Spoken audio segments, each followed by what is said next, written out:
Who is Armstrong நான் வந்து கிட்டத்தட்ட ஒரு 47 வருஷத்துக்கு முன்னாடி இதே சென்னையில் பெரம்பூர் பகுதியை சார்ந்தவங்கள தான் பிறக்கிறாங்க. அம்பேத்கரோட தாட் ப்ராசஸ்ல வந்து பயங்கரமா இன்வால்வ் ஆகி அம்பேத்கர் அவர்களோட கொள்கைகளை வந்து மக்கள் கிட்ட போய் சேர்க்கணும் அப்படின்னு சொல்லிட்டு தன்னோட பணத்தை நிறைய செலவு பண்ணி கூட வந்து மக்களுக்கு கொஞ்சம் கொஞ்சமா அம்பேத்கரை பத்தி சொல்ல ஆரம்பிக்கிறது. அட் த சேம் டைம் அங்க யாராவது வந்து படிக்கணும்னு ஆசைப்பட்டாங்கன்னா அவங்கள படிக்க வைக்கிறது அப்படின்னு சொல்லிட்டு பண்ணிட்டு இருக்காரு. Himself is advocate. ஓகேவா, எனக்கு யூடியூப்ல நிறைய பேர் வந்து பேசுறப்ப கொஞ்சம் மனசு கஷ்டமா இருக்குது. நிறைய பேர் வந்து அவங்க ஒரு கட்ட பஞ்சாயத்து பண்றாங்க, ரவுடிசம் பண்றாங்க.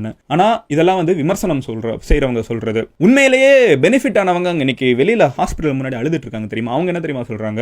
ஆம்ஸ்ட்ராங் மாதிரி ஒரு நல்ல மனுஷனை பார்க்க முடியாது, ஒரு நல்ல அண்ணனை பார்க்க முடியாது. அம்பேத்கரிய தத்துவம் வந்து இந்தியாவுக்கு எவ்வளவு தேவைப்படுது, நம்ம ஊருக்கு எவ்வளவு தேவைப்படுதுன்னு பேசுறதுல இருந்து ரொம்ப ஸ்ட்ராங்கான ஒரு அம்பேத்கரைட்டா இருந்திருக்காங்க. நிறைய பேருக்கு ஹெல்ப் பண்ணிருக்காங்க. நேர்மையான மனிதர்கள் அரசியல்ல இருக்கிறப்போ அவங்கள கொண்டாடாம அவங்க நம்மளை விட்டு போனதுக்கு அப்புறம் ஐயோ இவ்வளவு நல்ல மனுஷன் சொல்றது அவங்களுக்கு இழைக்கக்கூடிய மிகப்பெரிய துரோகம் நம்ம சொசைட்டியா பண்றோம்னு நினைக்கிறேன்.